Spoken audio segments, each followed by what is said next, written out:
Wow. I think that reaction is even pertaining to this review I'm going to do, but yeah. Wrestlemania 40 is in the books. I'm still playing it, you can probably see. I will talk about Wrestlemania 40, but let's get to night one first. As I got a lot to say about night two. Like, holy fucking shit. like, and like, and you will see why in the night two. I appreciate this night one show a bit more than I should have because all in all, overall, so we're here to talk about WrestleMania 49 one and this the I think overall like on one hand you could say like it was a tad bit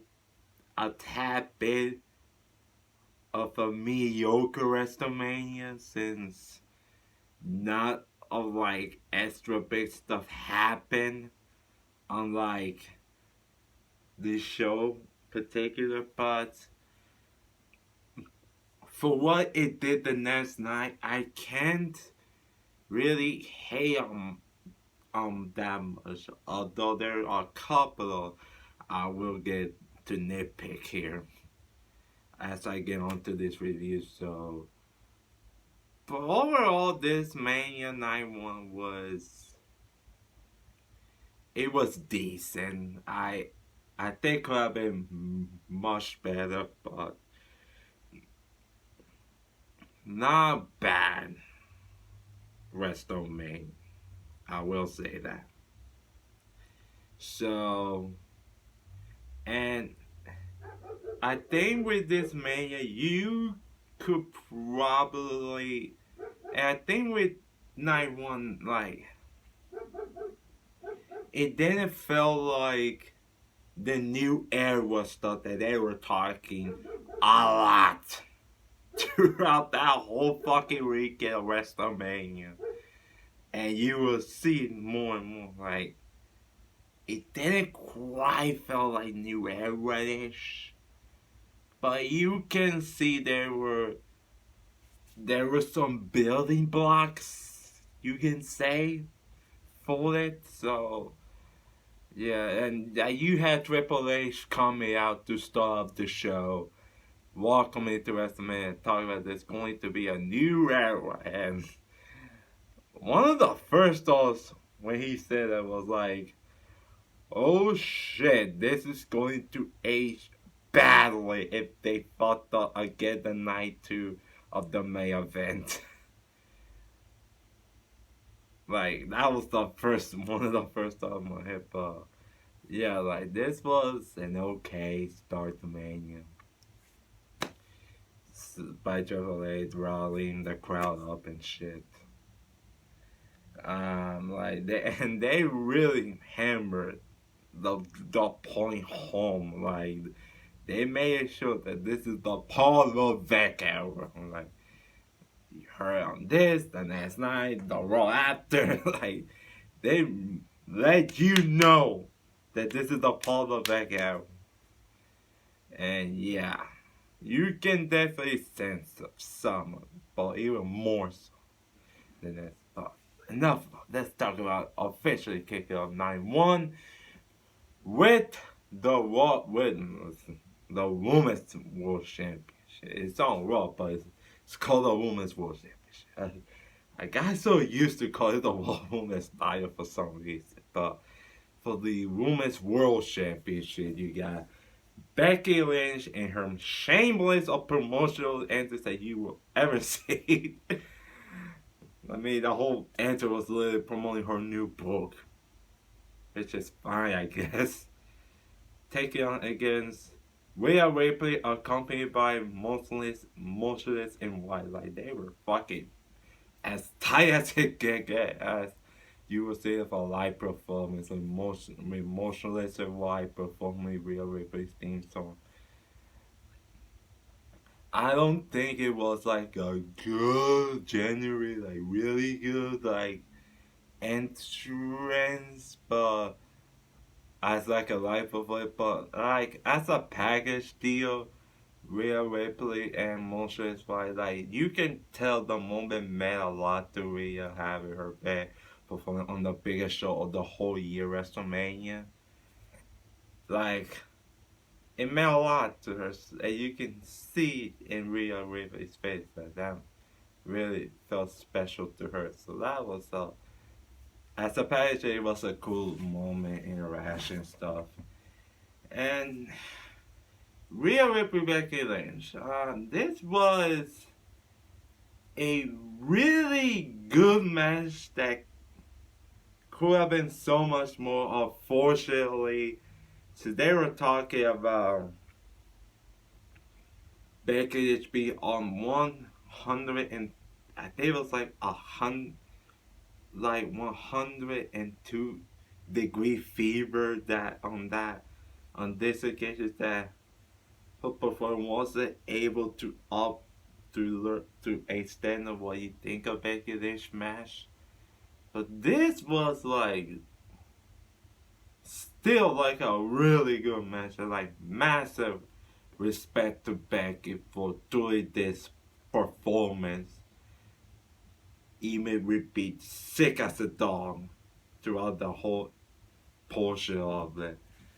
And also props to Rhea again too. Apparently I heard she had a panic attack before and someone had to calm her nerves down and what. Like both girls like against massive advantage and massive circumstances between them.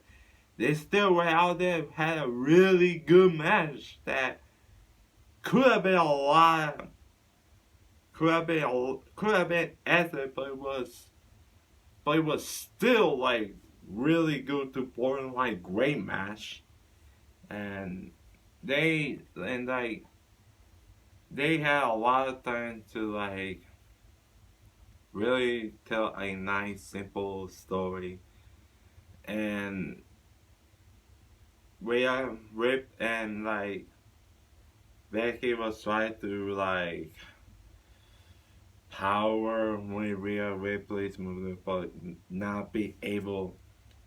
She could not keep able to keep up with a much stronger champion Rhea Ripley, and and it was I think like I said with Becky being really sick like this, Cohen had proper time to really tell a like proper story before. Well, it was a nice, simple story, and like I said, it was a really good to great match, and like the finish was the right outcome. It was a really cool finish. We really happy to perform multiple Rip Tyson in the world with one of them throwing Becky through the turnbuckle pad and her doing the normal rip tie to the rib to pin Becky 1, 2, 3 for her to retain the Women's World Championship. And yeah, this was the right outcome. Like Becky Lynch has gone as far as she can go. She does not really need the win, which Rhea will benefit a lot more from this victory than Becky could be. And this is a nice pat on the back game, like back to back Mania wins over Charlotte and Becky. Like that should put all the upper echelon of the women's division. If she hasn't already, which she has been already, in my opinion, and a lot of people's opinion, for the last year. Like yeah, like it was like the match wasn't like Charlotte versus Rhea level from last year's Mania. And I don't even know if it even like, and like they maybe a could, but with the circumstances face it just couldn't be for what it was. This was still really good. To like I said, born like great time as that could have been like that could have been less like could have been really up and notch a bit more, but this was still a fun, really good Women's World Championship match. So yeah. So next up for the I think was the 6-pack Undisputed Tag Team Championship ladder match. You got Finn Balor, Damian Priest, the Judgment Day, defending their tag titles against DIY, Newcastle Republic, the New Day, the Awesome Truth, and A-Town Under, Austin Theory, Grayson Waller. This was pretty much what I about expected to be, even down to the spot with the both championships. Like, more like if you didn't expect what was about to happen with the SmackDown that did be clear being held up as far as the Raw Tag Team Championships were, if you didn't see what was about to happen, then this was the first wrestling show you were ever watching. Like, when I saw it, I was like, God damn, like, hot damn. Could they telegraph this more as they could ever try? And like this match is like can always be like, especially in ladder match, it can always be really clumsy, cluster, and really some slop. I don't know, sloppy is the right word, but like very like there's so many guys in this situation that I'm gonna say it could get really like messy. But they like honestly like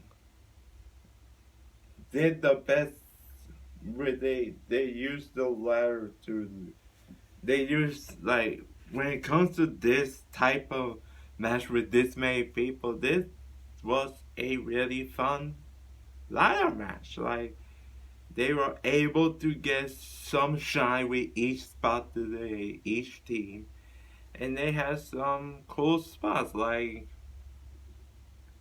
you had Johnny hit DDT, the one final beat on like Pete down to the table through the floor. I was like, you got JD McDonough climb up the ladder and having a big ass dive fade. Thanks for that.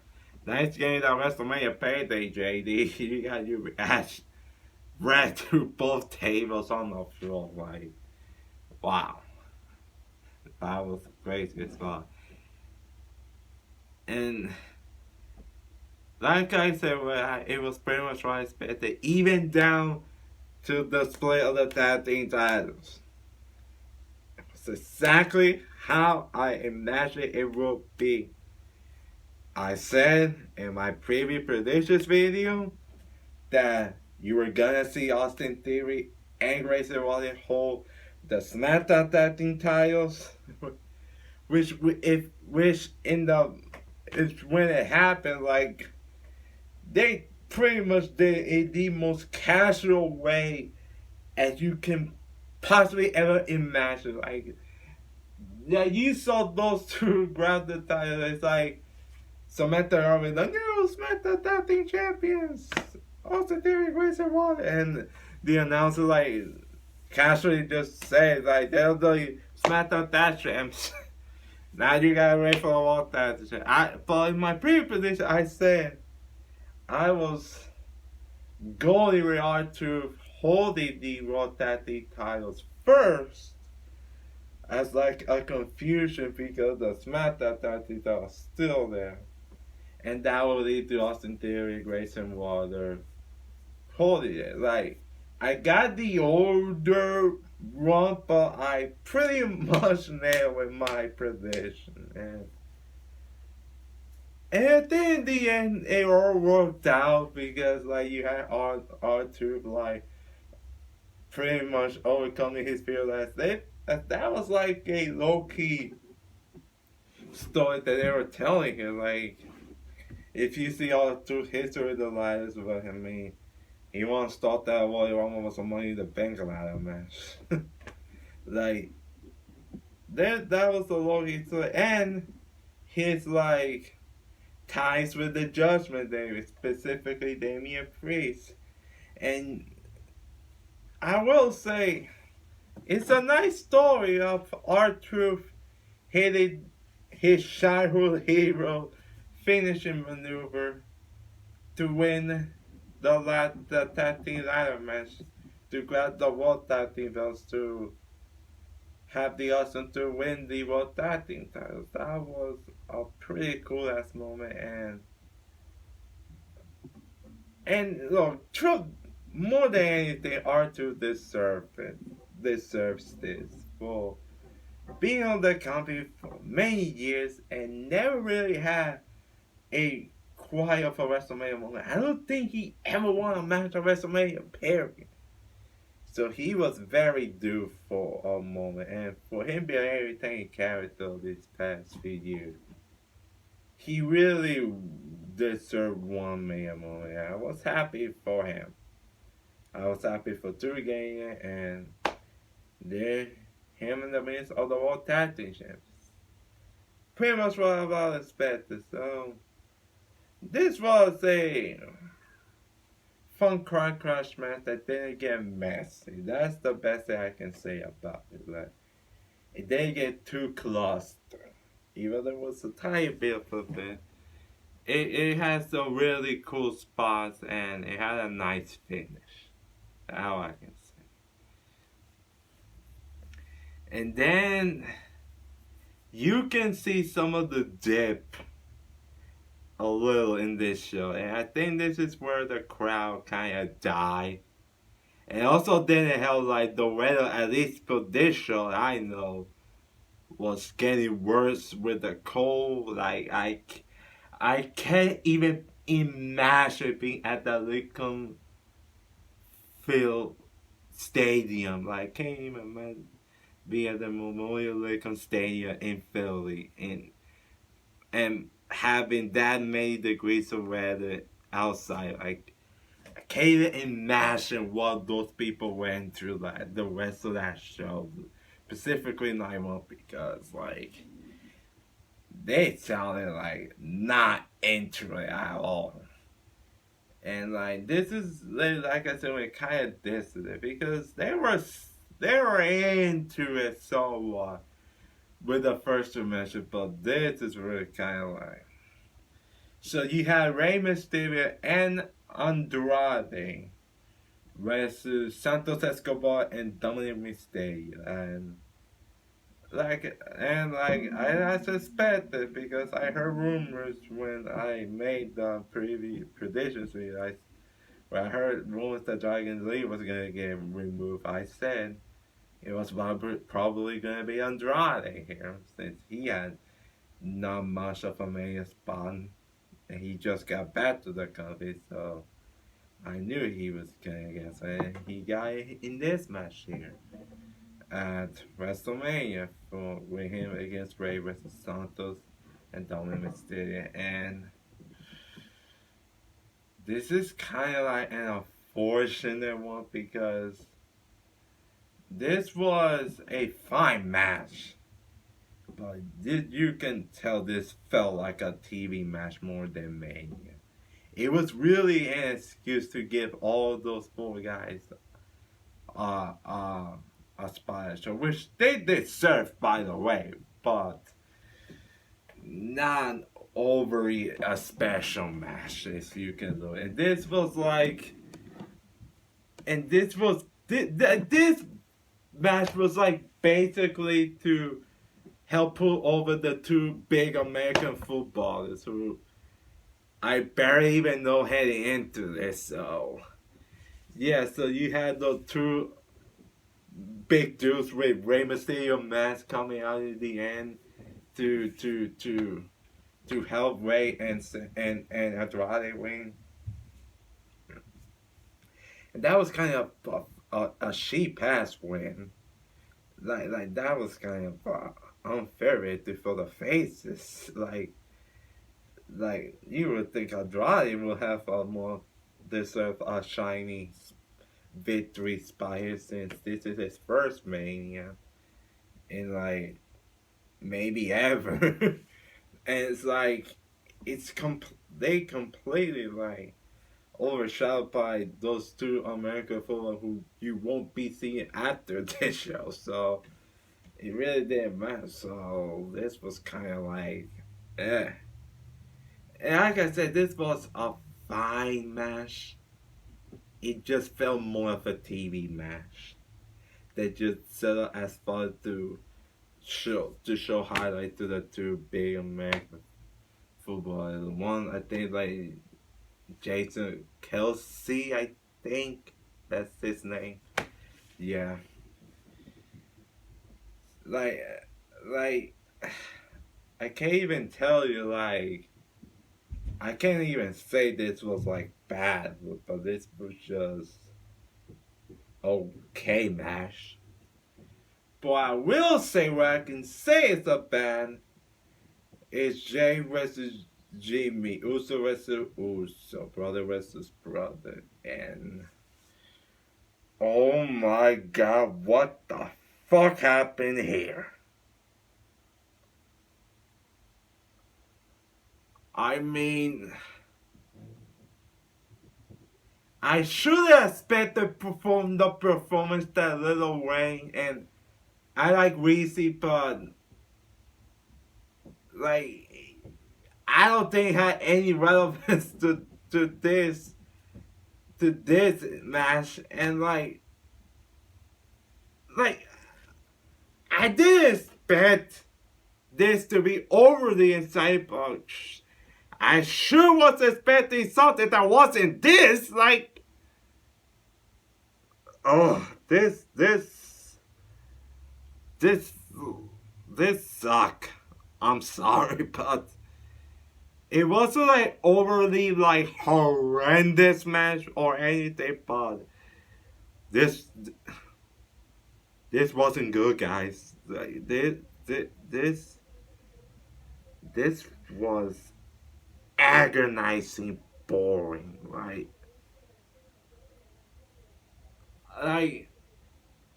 like you can tell when a match like really fucking stalls when they were just monologuing for like the longest of stretches. So it's like,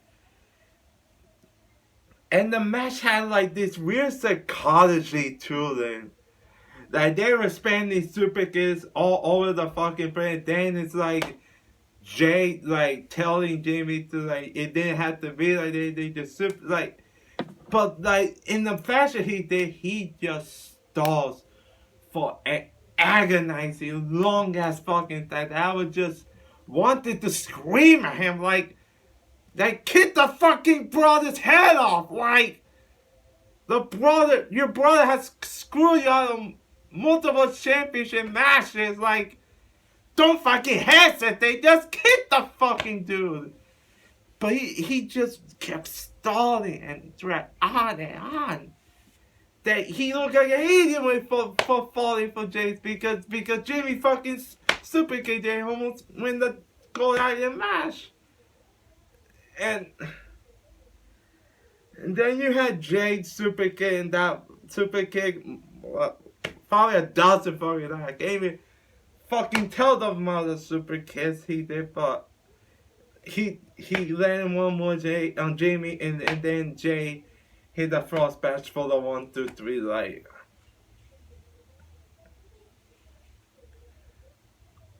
I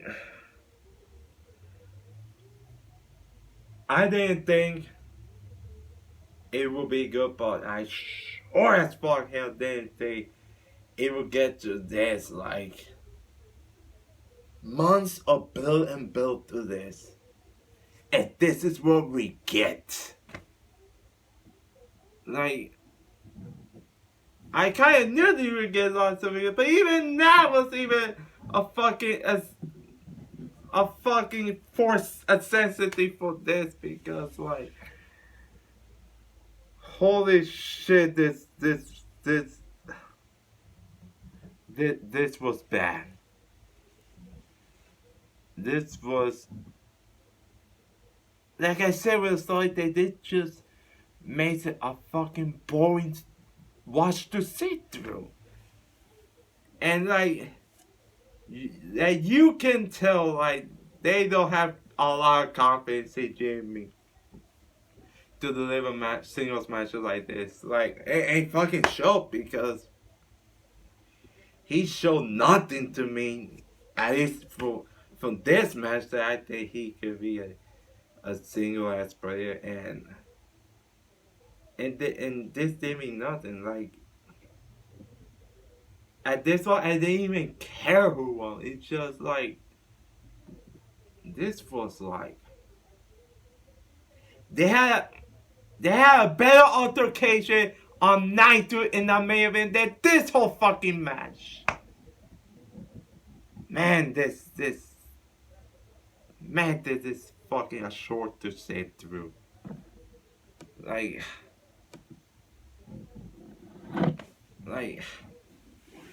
this was this was a letdown. For what the story was meant to be, this was a massive disappointment. Like I said, this was a bad, boring match. That's all it was. Easily the worst match out of all the 2-night Wrestlemania. This wasn't good. I'm sorry. This wasn't. Gosh, man. The 6-woman tag between Jade Cargill, Bianca Belair, and Naomi versus Damage Control, the Cobra Kai, and the Kabuki Warriors. This was pretty much like, again, like I said, this was another match that felt that could have been easily on a TV. And like I said, this was pretty much thrown together the last minute. But it wasn't overly bad or anything. This was just kind of there. The entrance of Jade Cargill, Bianca, and Naomi was one of the better entrances I seen. Really, it had a really cool ass music that just it felt weird right here because it just sounded awesome. Like when you really hear about it. But yeah, this was just okay match at best. That was pretty much the Jade Cargill showcase match, and she did fine. I must admit, they really tried to show her strength. That's the best thing you could do because like if you put like any like long match with her at this point, she could get legit exposed as not being that talented yet. Like she could get obviously really good late in the ring, but it's gonna take time, in my opinion. So yeah, but they're trying to show her strength, which AW better words didn't showcase that much too often. So yeah, like and she only has like what 2 or 3 years of experience in the ring. So yeah, so she can get better in the ring. I will say she's not over. She's not bad. She certainly ain't Jimmy Uso bad, but like I saw in the last match. But yeah, but this was LK5 match. Like for this one with that. Bianca, I must admit, she was the star of it. Like she had a really cool ass hot tag, and this was fun. So the baby face, the big three, you could call Jane, Bianca, Naomi won. And then we get to was easily my favorite match of the entire night one show for the Intercontinental Championship. You had the Reign General Gunther defending his 606-day reign. We're talking about a deadly fucking number. Defending his Intercontinental Heavyweight Championship against Sami Zayn. Like God, like I just like love like the drama. Like, I really enjoyed the Sami answers for like, and this is where the small little things of production can really make a world of this because it was like a big ass shot of like Sammy greeting his family and talking to his son about talking to his son, he's gonna walk away with a championship, and then talking to Shan, and then about you, like, you are the best when people are doubting you. And then a really cool ass moment with Kevin Owens in the from behind the gorilla position. That was great. For in the gorilla position, that was a nice moment. And then the camera still stay on Sammy's after he was one. That was like a cool entrance to visualize, to see through. And then holy shit, like this was like this was peak storytelling, low key peak storytelling. This match, like, and like I look at it like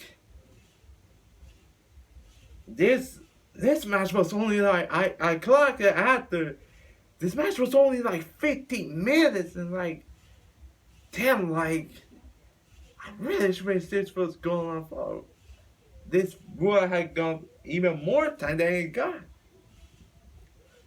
Especially for how the next match was going to be. Like, they could easily add in much more minutes to this if they want to. But even still, this was an excellent match. A great match for the IC title. Like, this was great storytelling. Like, Conte had Sammy beat and beat. He had him beaten, and Sammy will not relent. He will not quit.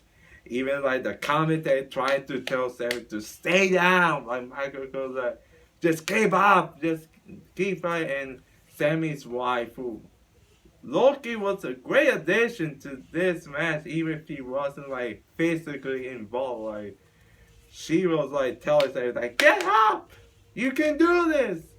And Gunther had this big cheating ring on his face, like telling Sammy, trying to tell Sammy to stay there, and he just keep hitting on it with the power bombs, the frost splashes, the multiple ones.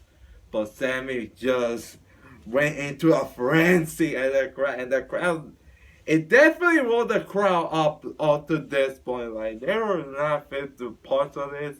But like you can tell they were into it, like when Sammy went into a frenzy into the whole the expression of that with a Haluva kick, and then like holy crap, like I nearly cringed at it at first with Sammy pulling a big fucking brain buster out from the top of the turnbuckle to the back of Gunther's leg, like, damn, like,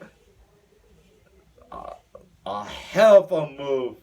And they hit 2 straight holdover kicks to finally put the monster, the regenerate Gunther down. And Sami Zayn is the new Intercontinental Champion. wow, what a fucking finish, man. Like, and it really showed that Sammy had to go through all these lengths.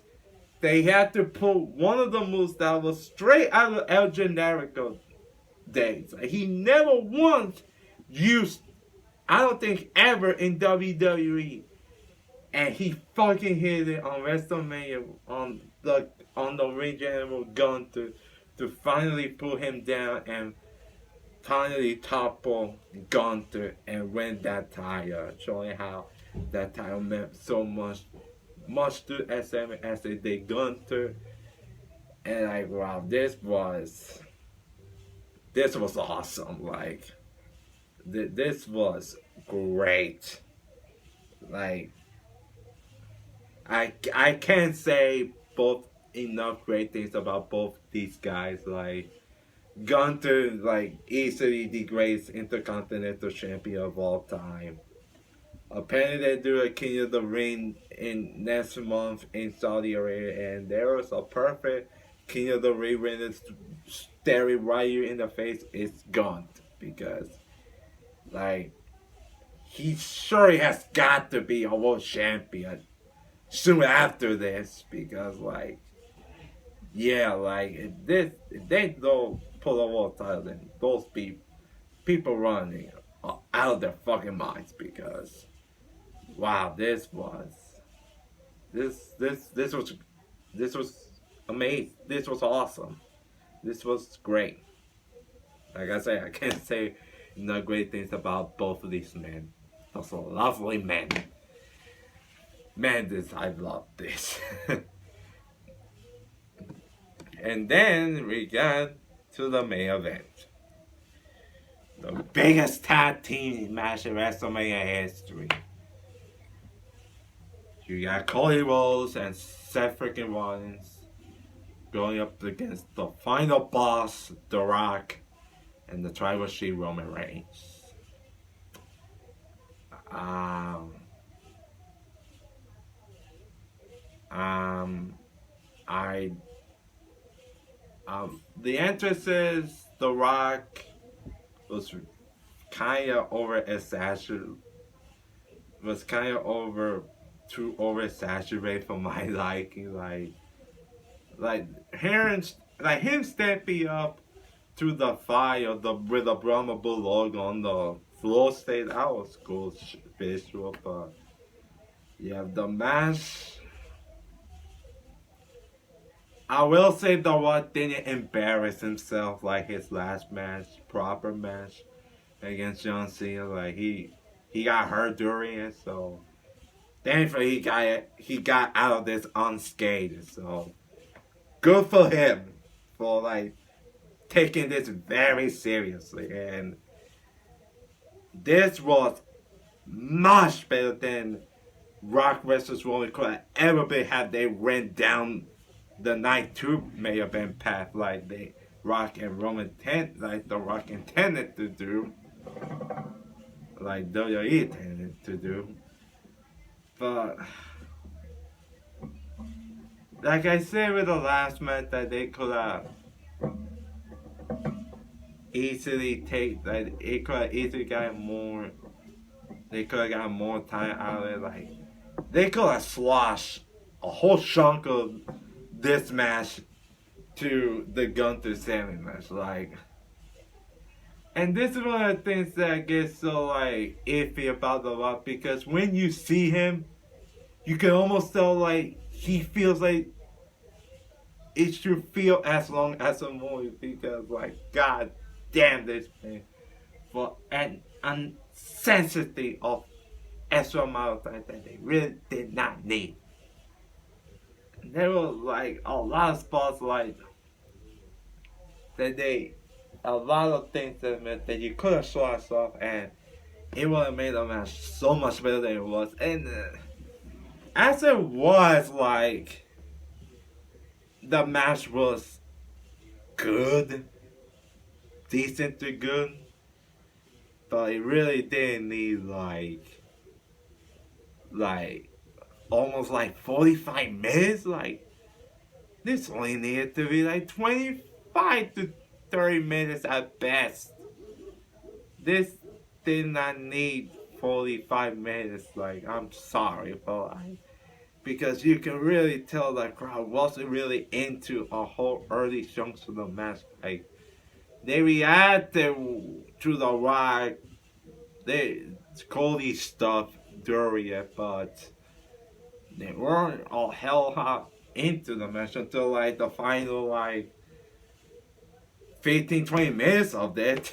So yeah, so that's where we got really excited as you had some really tense moment of Roman Reigns sparing The Rock, and Rock still has the great facial expressions, and Seth and Cody all hitting the pedigree that almost got the victory right there and there, and like you had a repeat, basically the WrestleMania 39 finish last year. Because it was almost hitting the trifecta crossroads, but The Rock hitting Cody with the Mamba Rules rape belt that The Rock brought in, and he showed the Mamba that he was going to do it, and that's exactly what he did. And I kind of found it weird that Mamba Rules didn't get much interaction there. It's pretty much been the whole crush of this tag match bill, as The Rock said he was going to make Cody bleed in front of The Rock's mom, and he's going to hand it. Like, there was bad interactions out of it. Like, that was weird. But like, nonetheless, like, and also like this match, like, just really almost like a non-bloodline rules match, because like they ran a sensitive amount of time of outside the ring. Like the basically tell the referee, like, if you count it out, like, your ass is fired. Like, I get they were trying to make Rod look as an evil boss, as they tried to make it out as they can possibly make him look like. I get what they were trying to do. That they were trying to show was this, that Brock was just is the evil, power hungry boss, TKO board member, like, to abuse his power. I get that, but it's like there was a good chunk of time where it really felt like Bloodline rules match, and that made it even more obvious what was about to happen in this finish. So what hits Cody with the Mama Rose Ray Bell, Roman hit the spear, Roman taps The Rock, and The Rock hits the rock bottom, hits the people's elbow, and pins Cody 1, 2, 3. Rock and Roman Reigns wins, and the next night Roman Reigns versus Cody Rhodes is Bloodline rules, and it was pretty much what it needed to be, the finish, and they accomplished what they needed to accomplish, and it gave Cody a huge, massive hurdle to overcome here. And even as I was watching this, because in previous position I said, like, I said from like I picked Cody to win, but I wasn't sure as confident as it was the other year where I thought he would win, then he didn't. Like, even as I was watching this, like when you got Rock there and Roman Reigns apparently like create a power in this, like, and seeing how it was supposed to be that, like, and although some of the thoughts went in your head, like, you can sure see what this was leading to, but almost in the back of your head, it's like, you got The Rock there, you got Roman Reigns there, like, they can't do this, can they? Like, they gotta realize that this is the only way that it could go. And I can't wait to talk about Night 2, because, man, it was so timeless. But for Night 1, Hollywood gets to relive the despair of last year's Mania finish. A really cool parallel to last year's with Cody looking somber at the ring as Rock Roman Reigns hold the People's Belt, the Rock was the People's Belt that was handed to him at the Hall of Fame. The previous night, Roman Reigns held the undisputed title.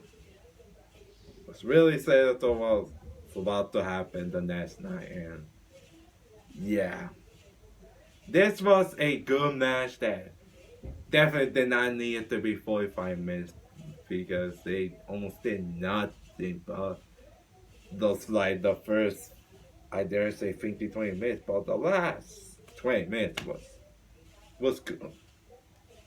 And this show overall, Night One Mania,